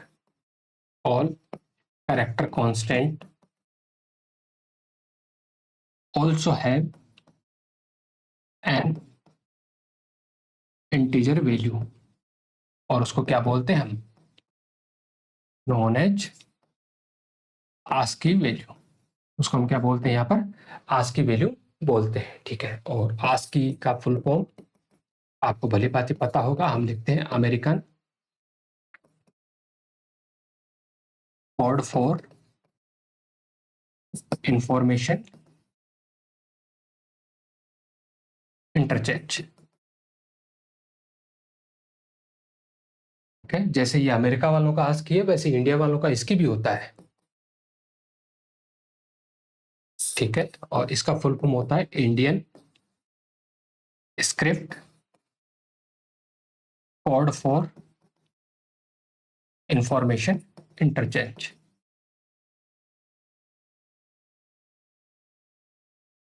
ठीक है, वहां पर एस का मतलब स्टैंडर्ड होता है, और इसके में एस का मतलब यहाँ पर स्क्रिप्ट होता है। तो हर एक कैरेक्टर कांस्टेंट के पास में एक इंटीजर वैल्यू भी होती है, और उसी इंटीजर वैल्यू को हम क्या बोलते हैं, यहाँ पर ASCII वैल्यू बोलते हैं। जो ये ASCII वैल्यू होती है, ठीक है, वो कुछ इस तरीके से होती है कि जो आपका कैपिटल ए होता है उसकी ASCII वैल्यू 65 होती है, पहले से फिक्स है, हमने फिक्स नहीं की है। कैपिटल जेड की 90 होती है, स्मॉल ए की आपके पास 97 देखने को मिलेगी, स्मॉल जेड की आपको यहाँ पर 122 देखने को मिलेगी। जीरो की जो ASCII वैल्यू होती है वो 48 होती है। 9 की जो ASCII वैल्यू होती है, ठीक है, वो आपकी 57 आपको देखने को मिलेगी। और जो आपका स्पेस होता है, स्पेस की ASCII वैल्यू कितनी होती है, यहाँ पर 32 होती है। तो इस तरीके से ये ASCII होती है। अब जो ये आपका ASCII होता है,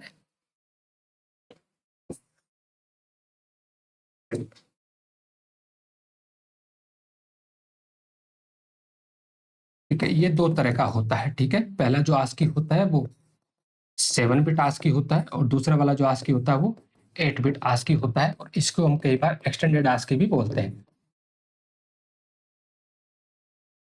ठीक है, अब हमें पता है कि 7 बिट को लेके जो टोटल नंबर बनाए जा सकते हैं वो 128 बनाए जा सकते हैं, और 8 बिट को लेके जो टोटल नंबर है वो 256 बनाए जा सकते हैं। तो ASCII जो 7 बिट वाला ASCII है, उसमें जो ASCII की रेंज होती है वो कहां से कहां तक होती है, 0 से लेके 127 तक जो रेंज होती है वो कहां से लेके होती है, 0 से लेके 127 तक। और 8 बिट वाले में देखो ये 128 ये वाले तो एज इट इज रहेंगे, इसके अलावा इसके 128 एक्स्ट्रा और आ जाएंगे। ठीक है, तो मतलब 0 से लेके 127 तक की रेंज तो वो फिक्स रहेगी। इसके अलावा 128 से लेके 255 तक की रेंज इसको मिल जाएगी। अब जो ये 0 से लेके 127 तक होता है, इसको हम बोलते हैं लोअर ASCII। क्या बोलते हैं इसको हम, लोअर ASCII। और 128 से लेके 255 वाली जो रेंज होती है, इसको हम बोलते हैं हायर ASCII। एक और चीज याद ध्यान में रखनी है आपको कि जो ASCII की रेंज होती है, ASCII range from 0 to 31 is non printable.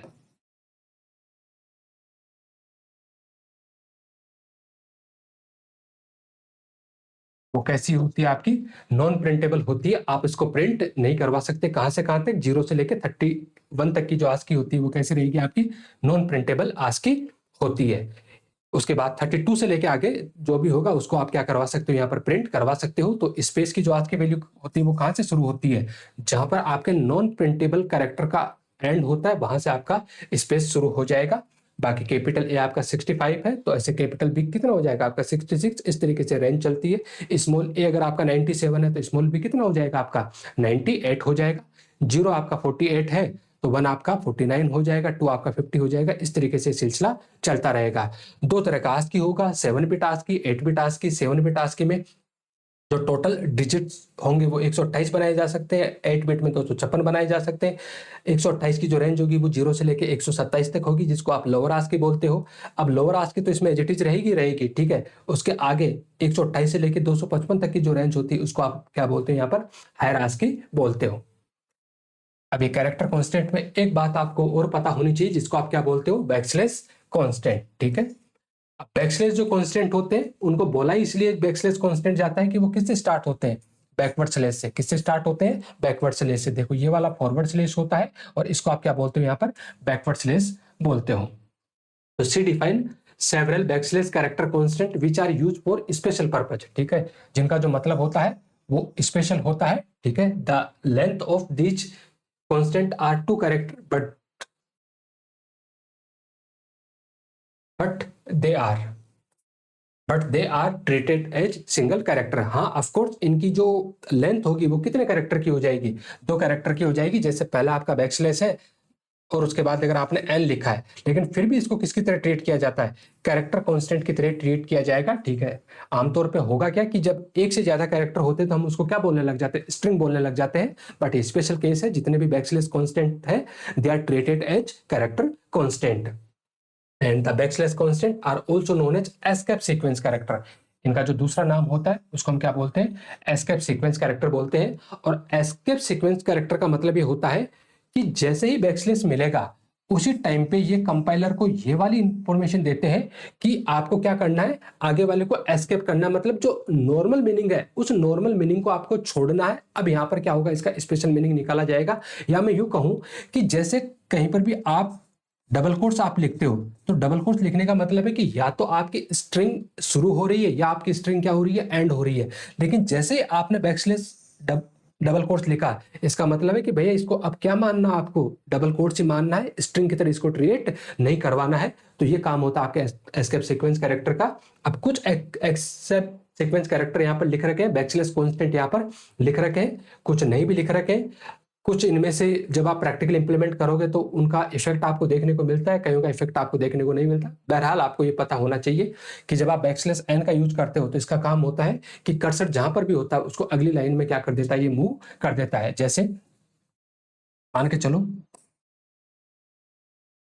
ऐसा कुछ प्रिंटिंग के बाद में कर्सर आपका यहाँ पर ब्लिंक कर रहा था, तो जैसे ही बैकस्लैश एन एनकाउंटर होगा उसी टाइम पे कर्सर अगली लाइन के बिगनिंग में क्या हो जाता है, ट्रांसफर हो जाता है। उसके बाद बैकस्लैश टी जो होता है वो हॉरिजॉन्टल टेब, मतलब कि एक नॉर्मल जो टेब होता है, ठीक है, उतना स्पेस हॉरिजॉन्टल फॉर्म में देने के लिए आप बैकस्लैश टी का यूज करते हो। बैकस्लैश बी का यूज आप बैक स्पेस के लिए करते हो। इसका मतलब है कि जहां कर्सर की पोजीशन है उसको एक पोजीशन बैक में शिफ्ट करने के लिए, एक पोजीशन क्या होगी, बैक में शिफ्ट होगी। जैसे मान के चलो कुछ ऐसा सीन है, कर्सर आपका यहाँ ब्लिंक कर रहा था, तो जैसे बैकस्लैश बी एनकाउंटर होगा तो कर्सर आपका यहाँ पर ब्लिंक करने लग जाएगा। लेकिन ध्यान रखना इसका जो नेचर होता है वो नॉन डिस्ट्रक्टिव नेचर होता है। इसका मतलब ये होगा कि ये पीछे जरूर आएगा लेकिन जो कैरेक्टर है उस कैरेक्टर को डिस्टर्ब नहीं करेगा, या मैं यूं कहूं कि उसको डिलीट नहीं करेगा। उसके बाद बैकस्लैश आर का जो काम होता है वो कैरेज रिटर्न का होता है, और कैरेज रिटर्न का सिंपल सा मतलब होता है कि जहां आपका कर्सर ब्लिंक कर रहा है उसी लाइन के बिगिनिंग में क्या कर देगा, उसको सेट कर देगा। अगेन नेचर जैसा बैकस्लैश बी का होता है वैसा ही नेचर आपका बैकस्लैश आर का होता है। ये भी यहाँ कैरेक्टर को डिस्टर्ब नहीं करेगा। ऑफकोर्स आगे जब प्रिंटिंग करवाएंगे तो वो कैरेक्टर ओवरराइट होते जाएंगे लेकिन ये डिलीट नहीं करते। उसके बाद बैकस्लैश एफ का जो यूज होता है वो फॉर्म फीड के लिए होता है, मतलब नेक्स्ट पेज पे जाने के लिए होगा। बैकस्लैश ए का काम अलर्ट या बीप साउंड के लिए होता है। बैकस्लैश का काम होता है अगर कहीं पर भी अगर आपको बैकस्लैश कांस्टेंट चाहिए तो उसके लिए आपको क्या करना पड़ेगा, पहले वाला बैकस्लैश ये बताने के लिए कि ये बैकस्लैश कांस्टेंट है, ठीक है, और आगे वाला बैकस्लैश ये बताने के लिए कि भाई साहब इसको नॉर्मल तरीके से क्या करना, अब आपको ट्रेट करना है। उसके अलावा बैकस्लैश सिंगल कोटेशन मार्क के लिए, बैकस्लैश डबल कोटेशन मार्क के लिए, बैकस्लैश क्वेश्चन मार्क आपका क्वेश्चन मार्क के लिए, बैकस्लैश 0 आपका नल कैरेक्टर के लिए, मतलब स्ट्रिंग टर्मिनेशन के लिए। स्ट्रिंग का जब भी सी जैसी लैंग्वेज में टर्मिनेशन होगा वो हमेशा किससे होता है, बैकस्लैश 0 से होता है, जिसको कई बार हम नल कैरेक्टर भी बोल देते हैं। ठीक है, कई बार हम इसको क्या बोलेंगे, नल कैरेक्टर भी बोलेंगे। अब क्या ये नल और बैकस्लैश 0 एक ही है, इनमें क्या फर्क होता है, ठीक है, ये सारी की सारी बातें जब पॉइंटर वाला चैप्टर हम पढ़ेंगे तब हम इनको डिस्कस करेंगे। ठीक है, अगला जो टोकन आता है वो हमारे पास स्ट्रिंग आता है, और स्ट्रिंग का सिंपल सा मतलब होता है कि the sequence of character, the sequence of characters that enclose within double quotes, in double quotes called string। ठीक है, जो कुछ भी डबल कोट्स में लिखा हुआ है, ठीक है, तो उस सीक्वेंस ऑफ कैरेक्टर्स को, अगेन वही कैरेक्टर में आपका अल्फाबेट हो सकता है, डिजिट्स हो सकता है, स्पेशल सिंबल्स हो सकता है, तो उसको हम क्या बोलेंगे, स्ट्रिंग। फॉर एग्जांपल जैसे आपने लिखा है डबल कोट्स में सुराकू अकेडमी, तो ये क्या मानी जाएगी, आपकी एक स्ट्रिंग मानी जाएगी। जैसे आपने डबल कोट्स में लिखा है ए, तो इस ए को भी क्या माना जाएगा, यहाँ पर स्ट्रिंग माना जाएगा। जरूर नहीं कि यहाँ पर कैरेक्टर कम से कम एक से ज्यादा ही होने चाहिए, अगर सिंगल कैरेक्टर भी है और अगर आपने डबल कोट्स लगा दिए तो वो क्या मानी जाएगी, आपकी स्ट्रिंग मानी जाएगी। जैसे मान के चलो आपने यहाँ पर लिखा सी लैंग्वेज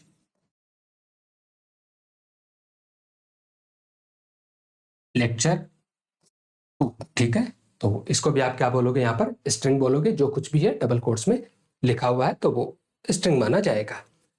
अगला जो टोकन आएगा वो आपके पास ऑपरेटर आएगा। आगे हमारे पास स्ट्रिंग के लिए भी सेपरेट चैप्टर है, ऑपरेटर के लिए भी हमारे पास सेपरेट चैप्टर है। ठीक है, तो यहाँ पर सिर्फ अपन इसका मतलब समझ लेते हैं कि operator is a symbol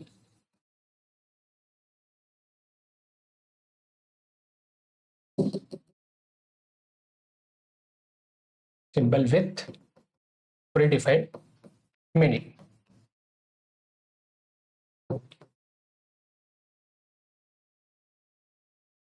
And generally perform operation on data or values known as operands। ठीक है, ऑपरेटर बेसिकली क्या होगा, हमारे पास एक सिंबल होगा जिसका पहले से तय एक मीनिंग होगा। जैसे कहीं पर भी अगर आप प्लस लिखते हो तो प्लस का पहले से मीनिंग तय है कि भैया प्लस जब लिखा जाएगा तो कौन सा वाला काम करता है। आमतौर पे जो काम करता है वो डेटा और वैल्यूज के बीच में काम करेगा। अभी डेटा और वैल्यूज लाने के लिए आप डायरेक्टली क्या कर सकते हो, कोई वेरिएबल भी लिख सकते हो, और या आप चाहो तो यहाँ पर किसी लिटल को भी लिख सकते हो। ठीक है, और लिटल कॉन्स्टेंट में जो माइनर डिफरेंस था वो हम ऑलरेडी यहाँ पर डिस्कस कर चुके हैं। जैसे आपने लिखा a+2, तो यहाँ पर a आपका वेरिएबल हो जाएगा, 2 आपका क्या है, लिटरल है। ठीक है, और बीच में कौन सा वाला सिंबल लगा रखा आपने, प्लस वाला सिंबल, तो प्लस आपका क्या हो जाएगा, ऑपरेटर हो जाएगा, जिसका पहले से तय मीनिंग होता है। तो a की जो भी वैल्यू होगी उसमें 2 को ऐड कर देगा ये। तो ये काम होता है आपका ऑपरेटर का। अब जो हमारे पास आखिरी में जो टोकन बचते हैं वो आते हैं हमारे पास पंक्चुएशन मार्क, स्पेशल सिंबल। ठीक है, या इन्हीं को हम क्या बोल देते हैं, कई बार सेपरेटर भी बोल देते हैं। लिखा है कि punctuation mark is a symbol used to separate group और define the structure of the program. या मैं यूं बोलूं कि अगर आपको आपकी राइटिंग को क्या करना है, अच्छा करना है, तो राइटिंग को अच्छा करने के लिए आपको किसका यूज करना पड़ेगा, पंक्चुएशन मार्क का आपको यूज करना ही पड़ेगा। जैसे आपने कहीं पर भी लिखा, 2 वेरिएबल लिखे, अगर उनको आपको सेपरेट करना है तो आप किसका यूज करोगे, कॉमा का यूज करोगे। मान के चलो आपने ग्रुप ऑफ कैरेक्टर लिखे और ग्रुप ऑफ कैरेक्टर को आपको एक ग्रुप बनाना है। ठीक है, तो आपको इसको किस में लिखना पड़ेगा, डबल कोट्स में लिखना पड़ेगा। ठीक है, ऐसे अगर आपको कोई ब्लॉक बनाना है, ठीक है, स्ट्रक्चर बनाना है, ब्लॉक बनाना है, तो आप किसका यूज करते हो, कर्ली ब्रेसेस के सेट का यूज करते हो। तो इससे आपकी जो राइटिंग स्किल होती है वो क्या हो जाती है, आपकी एनहांस हो जाती है। तो कुछ सी के अंदर कॉमनली यूज पंक्चुएशन मार्क है, जैसे सेमीकोलन है, जो हमेशा क्या बताता है कि भाई स्टेटमेंट का क्या हो गया है, एंड हो गया है, या किसी भी स्टेटमेंट को टर्मिनेट करने के लिए सेमीकोलन का यूज करेंगे। सेपरेशन की बात जब भी आएगी, सेपरेशन वाला काम आपका कॉमा से होगा। ठीक है, जब भी किसी फंक्शन को कॉल किया जाएगा, ठीक है, तब आप हमेशा पैरेंथेसिस वहां पर लिखते हो। कंडीशन चेकिंग के लिए भी आप किसका यूज करते हो, वहां पर भी आप पैरेंथेसिस लिखते हो। उसके बाद आपके कर्ली ब्रेसेस, कोई भी आपको ब्लॉक बनाना है तो ब्लॉक बनाने के लिए आप कर्ली ब्रेसेस के सेट का यूज करते हो। जब आपको एरे का डिक्लेरेशन करना होता है या एरे को एक्सेस करना होता है, जब आप स्क्वायर ब्रैकेट के कॉम्बिनेशन का यूज करते हो। स्ट्रक्चर के मेंबर को एक्सेस करने के लिए आप डॉट ऑपरेटर का यूज करते हो। अब पॉइंटर के थ्रू स्ट्रक्चर के मेंबर को एक्सेस करने के लिए आप एरो ऑपरेटर का यूज करते हो, ठीक है। स्विच केस में या गोटो के अंदर जब लेवल बनाएंगे तब आप कॉलम जैसे सेपरेटर का यूज करते हो, और प्री प्रोसेस डायरेक्टर के अंदर आप हैश का क्या करते हो, यहाँ पर यूज करते हो। एक चीज और ध्यान रखना, जैसे कहीं पर भी आपने कर्ली ब्रेसेस का सेट लिख रखा है, तो जब बात टोकन काउंटिंग की आएगी तो टोकन काउंटिंग में इनको सेपरेट क्या माना जाता है, टोकन माना जाता है। पहली बात तो ये कि जितने भी स्पेशल सिंबल्स होते हैं, ठीक है, उनको किसकी तरह ट्रीट किया जाता है, टोकन की तरह ट्रीट किया जाएगा, इंडिविजुअल टोकन की तरह ट्रीट किया जाएगा, ठीक है। अब यहाँ पर ये कर्ली ब्रेसेस का जब सेट आएगा तो यहाँ पर लेफ्ट कर्ली ब्रेसेस एक अलग टोकन होगा, राइट कर्ली ब्रेसेस आपका एक अलग टोकन होगा। सिमिलरली लेफ्ट पैरेंथेसिस एक सेपरेट टोकन होता है, राइट पैरेंथेसिस एक सेपरेट टोकन होगा। ऐसे लेफ्ट स्क्वायर ब्रैकेट एक सेपरेट टोकन होगा, राइट स्क्वायर ब्रैकेट भी आपका एक सेपरेट टोकन होगा, डॉट आपका एक सेपरेट टोकन होगा। जो आपका एरो ऑपरेटर है, अब यहाँ ये ध्यान रखना कि एरो जो बनता है वो हाइपन ग्रेटर देन वाले सिंबल के कॉम्बिनेशन से बनता है, ठीक है। इसको आप दो ना मान के क्या मानोगे, सिंगल टोकन। इसको आपको क्या मानना है, यहाँ पर सिंगल टोकन मानना है। इसके अलावा आपका कॉलन हो गया, हैश हो गया। ऐसे ही आगे जब आप पढ़ोगे तो ये इंक्रीमेंट ऑपरेटर होता है प्लस प्लस, ठीक है, इसको भी आपको क्या मानना होता है, सिंगल टोकन मानना होता है। उसके बाद आपका माइनस माइनस जिसको आप डिक्रीमेंट ऑपरेटर बोलते हो, इसको भी आपको सिंगल टोकन मानना होता है।